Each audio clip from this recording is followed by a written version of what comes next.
Hello and welcome to Byjus Exam Prep IAS. Before we start with our today's analysis, we have an announcement. Byjus Exam Prep IAS would be conducting the National Scholarship Test, which is scheduled to be conducted on 18th of December 2022 at 11 a.m. What is that you have to do? Link will be given in the description box. Give the necessary information and you would be able to win some attractive scholarships. Let's get started and look into the first article. The first article says, why are India slowing exports a cause for concern? Let us try and understand what is this article all about. First up, let's look into the data given under this article. It says India's export declined by 16.7% in October compared with the year earlier, which is 2021. This is the first slide reported for any month since February 2021. Which are the sectors that have seen a massive drop when it comes to export of goods and services from the country? Engineering goods, which have lent a stronger shoulder to India's goods, exports in recent years dropped by about 21%. This is being attributed to the slowdown and high inflation in developed regions, falling demand in China, slowdown in the European Union and United States of America, and the Russia-Ukraine war. The first sector the article focuses is on the engineering goods. Why is there a drop of export of the engineering goods? This is taken into picture with the help of the global demand. What exactly happens? We have the developed countries. The developed countries basically includes, we have United States of America, we have United Kingdom. When you consider these countries, they are in technical recession, which means to say they do not have much of demand. They have high inflation in the market. You also have the Fed Reserve in United States of America, which has also gone ahead and wants to increase the rates as well. In all these issues, because there is technical recession in United States of America, there is not much demand for the products, which is the primary concern. They are not asking for the products, seeking for the products, and ultimately exports have dropped from India to United States of America.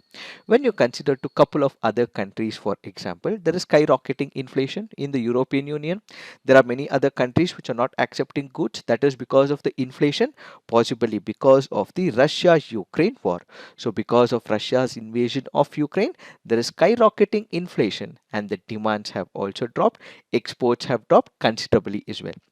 When it comes to China, what China has is a zero COVID policy. Zero COVID policy basically means that some of the manufacturing products that were supposed to have been exported from China to elsewhere is not being sent, and at the same time China also exports some of the raw materials as well. These raw materials are not sent to other countries because these countries are not able to receive the raw materials. The countries which are depending on China for the raw materials are not able to make use of this raw material, control it and bring a new product and export to multiple other countries. For example, you have the active pharmaceutical ingredients. These are some of the products which are imported from China. Only when we have active pharmaceutical ingredient, we would be able to get these from China and ensure that we prepare the drugs and export to other countries as well. Now, we are not getting these active pharmaceutical ingredients or any other raw materials from China. So as a result, the exports have also fallen as well. So what are the multiple routes? One is there is high inflation in United States of America, UK, European Union, multiple other countries. There is skyrocketing prices, so there is not much demand. China is not able to send its goods or raw materials, and finished products are not being exported from India to multiple other countries, and Russia invasion into Ukraine has led to a standstill, not much demand. These are the possible reasons.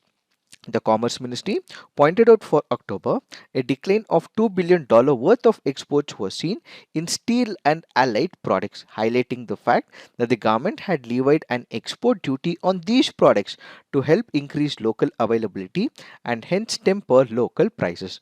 When you look at the local prices for steel and allied products, which means that which is based out of steel, what we had was we required the local availability. We require the presence of these products for our own domestic consumption. As a result, the government imposed certain tariffs and taxes as well. So we were not able to export steel and its allied products primarily because the government had imposed some export tariffs and taxes. Right now, the government has revoked it. Right now, the government has removed this duty that was imposed on the steel sector. So this is another reason. So because the government had imposed tariffs on the steel sector, the exports of these products were not happening to the other countries because we had domestic consumption which had to be taken into picture. Second reason, the ministry also highlighted that in the month of Diwali every year, workers tend to take leave, thus impacting output. What we require is the constant labor to drive the source of output when it comes to the industrial sector. During Diwali, it's a period of celebration as well. And when people take on leaves during Diwali, you do not have much of labor activities. So because people were not working, the output was reduced. And because the output was reduced, they were not able to export these products to multiple other countries. So what are the major issues that are preventing exports of goods from India to multiple other countries? One is the global economic outlook that we just discussed, inflation in couple of countries, Russia invasion war, and as a result, there is not much demand. So the global economic outlook currently appears to be bleak. Then what we also discussed is the supply side factor. We did take the example of China as well. If raw materials are not sent from China, we would not be able to send finished products to other countries, and since they have the zero COVID policy, we are not able to export products to China as well. Third is in terms of protectionism. What is this protectionism? Let's say, for example, we have couple of countries which are now not looking at globalization. These countries were once the vanguards of the globalization. So they were wanting to see the entire global community as one single unit. But of late, what they've started believing is in protectionism. Let's start manufacturing everything in our country. Let's make sure that all these supplies come from our country. Let's not import some of the goods from other countries. So they are looking at protectionism policy. United States of America under Trump administration did come up with this protectionism policy as well, and some of the policies still continue to be present as part of some of the developed countries. So third major issue as to why exports are not going from India to other countries is because countries are looking at protectionism where they have their own self-reliance movement which is happening in their home countries. The fourth is in reference to the free trade agreements. What do we understand by free trade agreements? If India has to export, let's say, a particular product, it has to compete with other countries as well. Let's say, for example, we have Vietnam. What has Vietnam done? Vietnam is good at consumer products, especially clothing, so on and so forth. So it exports a lot of jerseys, clothing related products, and so on and so forth. So Vietnam has entered into free trade agreements with couple of countries, developed countries, United States of America, European Union countries, and at the same time they are also part of regional blocs as well. What is the disadvantage for India? India of late is not into regional blocs, and it is now looking at free trade agreements with multiple countries. It is yet not part of the free trade agreements with multiple countries, and as a result, since India is not part of regional blocs which countries like Vietnam are part of, and since India does not have free trade agreement right now but it is planning to come up in the near future, all this has resulted in this particular issue. Now if we look at the data, Vietnam, an export dominated country, recorded a 4.5% growth in exports from a year earlier to 29.18 billion amid sustained foreign demand. Similar exports by Philippines grew 20% in October. The government there had signed the exports roads for the first time in 3 months in September amid what it calls the signs of reviving the foreign demand. An exception to this is China, which is an outlier this year because of the stringent lockdowns that are impacting manufacturing output, though lockdowns are being eased currently following protest against the restrictions. So India is not able to export, and there are these countries which are able to effectively export and increase their export over a period of time. Now what we have to look at is two important parameters. We are not having much of the exports. Is it enough that we have domestic demand? Yes, we do have the domestic demand. We do have the largest consumer base as well. So is domestic demand enough? Exports are not happening right now. There is a fall in the exports as well. So is domestic demand, consumer base in India, is it enough to sustain it? Maybe, but it will not help because we require exports added to it. There is the private sector which is also making a lot of investments. This is another add-on for India. So apart from the domestic sector where we have a consumer base, exports will also have to be taken. So the private sector is giving a boost. So eventually down the lane, what we may have is advance export, says this article. So going forward, if there has to be a change in the export sector, what is that India will have to do? India will have to make sure that it expedites the free trade agreements. As of now, India is in talks with multiple countries. India is in talks with United Kingdom as well. It has already entered into free trade agreements with couple of countries.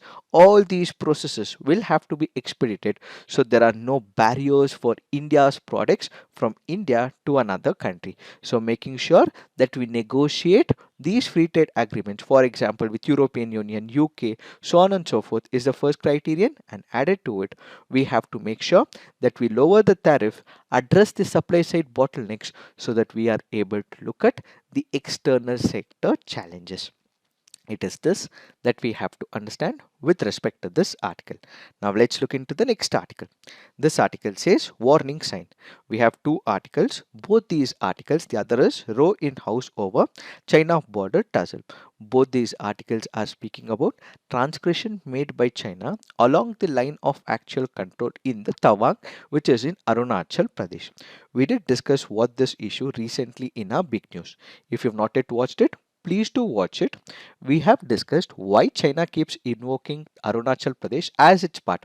It is not its part. Arunachal Pradesh is part of India. It will always be part of India, but China keeps invoking and keeps saying that Tawang is part of China.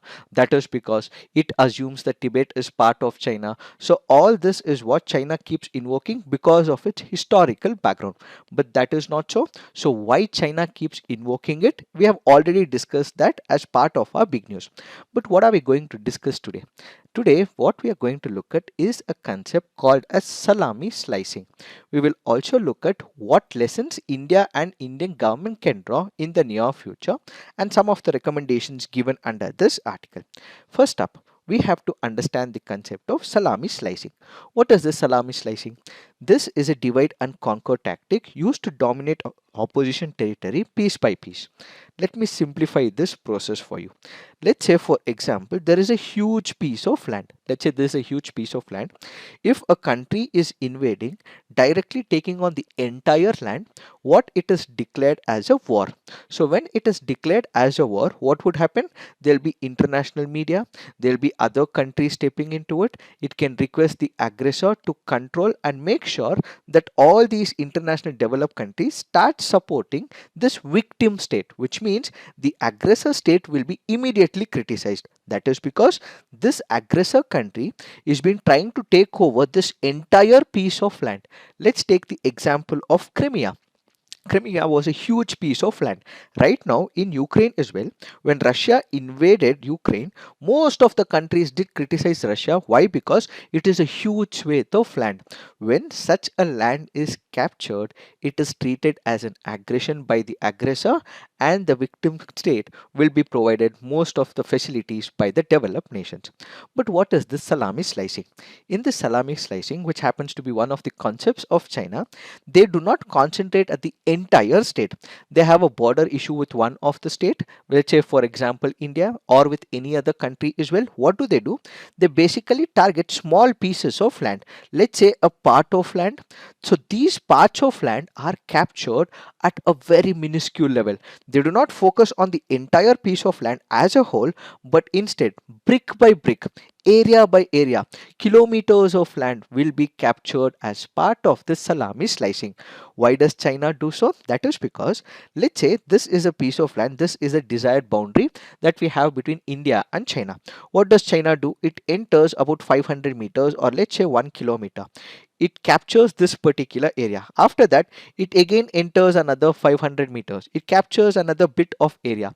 In doing so, the international community will not focus on this part. They may assume that there is a tussle, there is an issue, but this can be sorted out. But if it is larger picture, the international media will start focusing. So the idea behind China is, let's take it brick by brick. Let's take it piecemeal approach so that we capture small pieces of land. This will be treated as a small skirmish along the line of actual control or across the border, so that once we capture this area, this will become part of China. Once they capture this area, this will become part of China. So as a whole, they take small steps, but on a long run, this will become a large piece of land. To give you an example, the acquisition of Tibet and Xinjiang, the capture of Aksai are an example of Beijing's expansionist policy. They did capture Parcel Islands in 1974, the Johnson Reef in 1988, the Mischief Reef in 1995, and most recently Scarborough Shoal in 2012. So it's a piecemeal approach. Let's take this land piece by piece from a smaller one into a bigger one, so that this is not treated as an act of war and the international community does not put up its media attention on this particular part. For example, in Ladakh, the People's Republic of China brings in ethnic hand pastoralists and giving them cover to use the land across the areas of unprotected line of the actual control. This is how China operates. So basically, in the present situation as well, when transgression happened in Tawang, their basic idea is part of salami slicing, which means let's capture area by area, and whenever they would want to spring a surprise, they will spring the opposition party, and ultimately their idea is to take a particular land not as a whole altogether, but piece by piece. Once they capture a specific piece of land, that particular area will come under the control of the People's Liberation Army. Then they go on to the next level, then they go on to the next step. Brick by brick, they break this particular area and start capturing. But that salami slicing technique has not worked out with India recently. Why? Because the Indian army is able to stay strong and is able to push back Chinese army as well. So what are the lessons that we would be able to take from this entire episode? What we can learn from this entire episode is that China is not interested in resolving the border issue and will use military friction all along the line of actual control as a leverage to rein in the rise of India. This basically means they do not want to settle any of the disputes between India, but they cannot also stand for the chance that since India is also growing, it can also give competition to China. They cannot withstand that. That is the primary reason, whether we like it or not. They will continue with this particular process of igniting passions and continue with their salami slicing technique. So whether we like it or not, they will continue with it. So we have to be prepared for it is the first lesson. Second lesson is India does not want to militarily aggravate China. It should keep out of the Quad game as it suits US strategy of Indo-Pacific and confine itself to the neighborhood and the Indian Ocean. So many people and political thinkers go on to give this as the ideal way for India. But India should not follow this, says the author. Why? That is because this article currently goes on to say that when you look at India and United States of America, United States of America is a very good friend for India, and United States of America is supporting this very idea primarily because it wants to capture Indo-Pacific region. So India should not enter into any of the Quad exercises, but India should only stick to Indian Ocean, are some of the thinkers saying. But India should not just stick to Indian Ocean. Why? Because we already have Chinese naval vessels which come close by to Sri Lanka. They are doing what they should not supposed to do in Indian Ocean, which is the hub of India. Since China is coming up and raking up issues in Indian Ocean, India should partner with United States of America and with Quad and should continue to go even to Indo-Pacific region as well. We are not going to keep quiet, but if China aggravates it, we have to hit China in that region which it assumes it is its own, and that region happens to be the Indo-Pacific region. So if China comes to Indian Ocean, wants to ignite passions, we will head up to Indo-Pacific region. So this is the second lesson. So India should continue to be part of Quad. India should continue to have good relations with United States of America is the second lesson. Third is India should build indigenous high-tech military capacities with the help of allies like France and United States of America. Inherently, the major problem that we are facing right now is we do not have advances in the military technology. So what we have to do is take the assistance of France, United States of America, and ultimately build a proper indigenous military technology so that we are able to prevent China from exceeding its jurisdiction. Fourth, India must also upgrade its intelligence in China. When it comes to the external agency law, they are doing great work for the country. However, the author also goes on to say, as of now, when it comes to intelligence from China, we do not have much of the resources. We do not have much of the people who might be operating in China. So the author goes on to say, we already have Tibetan community in India. There are sizable exiled Tibetan community in India. We also have Tibetan Buddhism present on the entire Himalayan belt as well.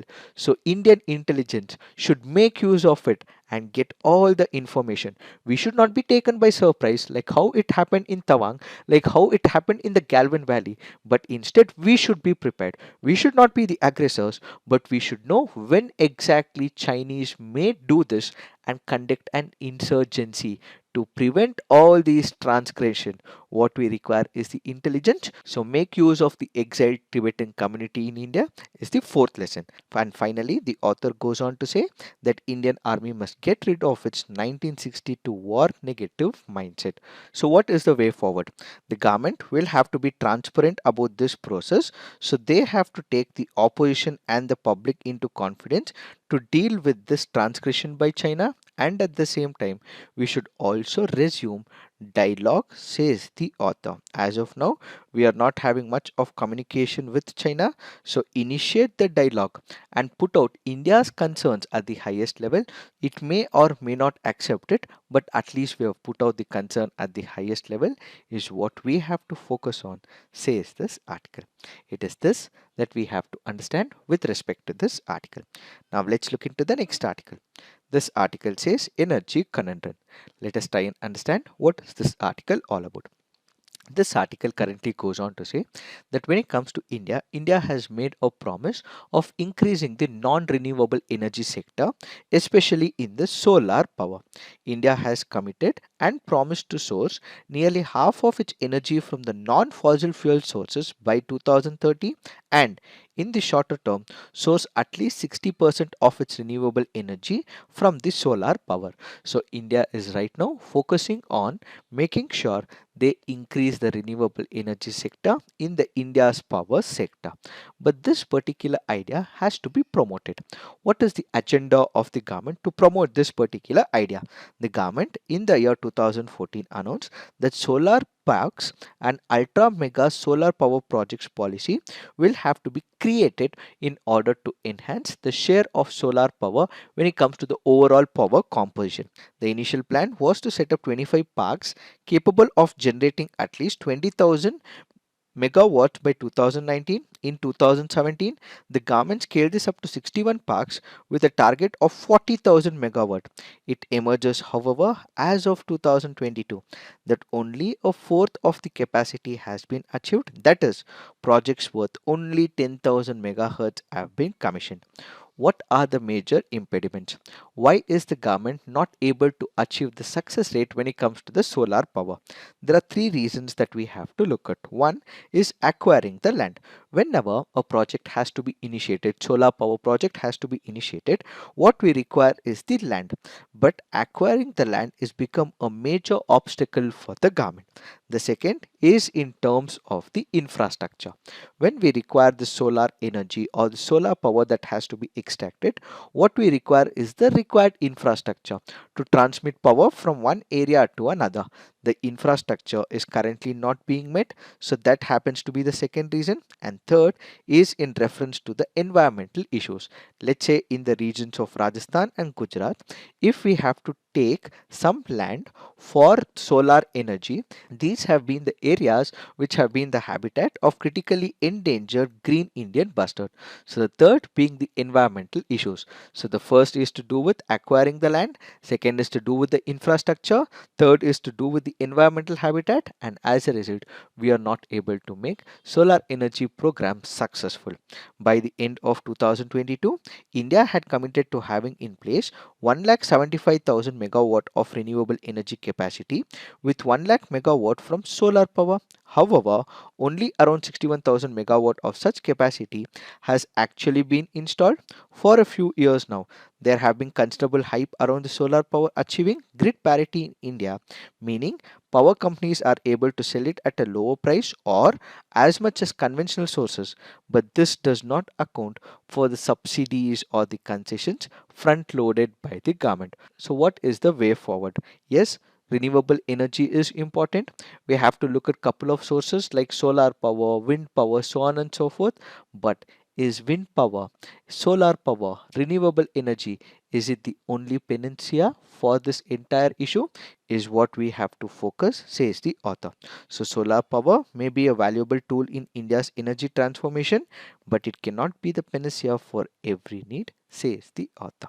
It is this that we have to understand with respect to this article. Now let's look into the mains practice question.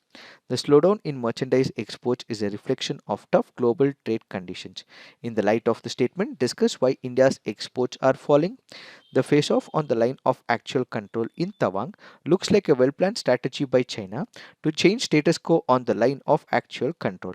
What lessons can be drawn from transgression by the government? So please write all your answers on the comment section. If you also wish to upload an image and also discuss, you can upload your answers image on the Byjus free IAS prep website as well. So this is it for today. Thank you for watching. All the best.